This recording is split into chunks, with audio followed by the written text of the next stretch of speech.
Hi, I am Anna. I come from www.ntvforex.com. Fed minutes spark sell-off. Frasers and AO offer some hope to retail analysis. http ntvforex.com News ID 244E738 2020 28:29:47 am. European markets have opened sharply lower, after last night's Fed minutes showed that U.S. policymakers were concerned about the outlook for the U.S. economy, in the absence of further fiscal support.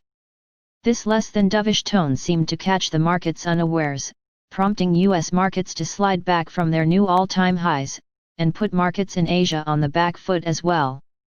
This seems a rather surprising reaction, when you consider that this observation about the U.S. economy seems a rather obvious one in light of recent events, and in particular why it needs to be spelt out by some central bank minutes that are 3 weeks old. Some have argued that the absence of further detail about future unconventional measures, and other guidance mechanisms, as well as a lack of enthusiasm over yield caps and targets in the current environment, spoke to a central bank that was reluctant to go down that particular road at this point in time. That may well be true, but given the support the Federal Reserve is already giving the economy, it seems eminently sensible to keep something in reserve, and with the virtual conference replacing Jackson Hole due to start a week from now, there is plenty of time to think about further measures, given that the topic next week is navigating the decade ahead implications for monetary policy. Nonetheless, investors have taken fright with European markets sharply lower in fairly thin trading, with financials and basic resource stocks leading the losses.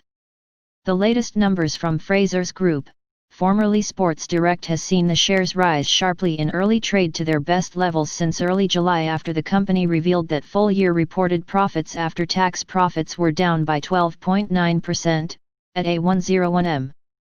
Full-year revenue rose 6.9%, to A3.96 bn, helped by a big jump in premium lifestyle, which includes House of Fraser, as well as the acquisition of Jack Wills, and which saw a 34.9% rise in revenue. All in all, given the challenges facing the retail sector, these numbers are much better than expected, with the range of brands under the Ashley umbrella helping to absorb some of the retail shocks, given that he also owns Evans Cycles and Game Digital, which have broadly down better than most as a result of the pandemic. On the downside, the company said it was likely going to have to close more stores as more and more business went online, though it was more optimistic about the outlook, forecasting a 10% to 30% improvement in underlying earnings, despite the challenges being posed by the pandemic. AO World is another winner today, with its latest trading update pointing to a 59% rise in UK revenue growth to A401.3m, and rise of 91.5% in Germany to A74.3m. On the downside, Premier Oil shares are sharply lower after the company announced it was looking to raise $530 million of new equity at the same time as announcing a first-half loss of $32 million. $230 million of the new equity will be used to buy BP assets in the North Sea, while the rest will be used to refinance the company's debt facilities. The rebound in the US dollar has also sparked a fresh bout of weakness in gold prices, which sold off sharply and are now testing support at the $1,920 an ounce, and the renewed uncertainty over the pace of further monetary stimulus from the Federal Reserve. US markets look set to continue the weakness we saw into the close last night, with a weaker open, ahead of the latest weekly jobless claims numbers. These have remained remarkably resilient since the fiscal stimulus program ended at the end of last month. Weekly claims have fallen below the 1M mark, while continuing claims have also continued to fall. Whether this trend can continue remains the topic of much contention, with expectations of a fall to 920K on the weekly number, while continuing claims expected to fall to 15M. In the absence of further fiscal measures from U.S. policymakers, this trend is likely to reverse, with the only question being around the timing.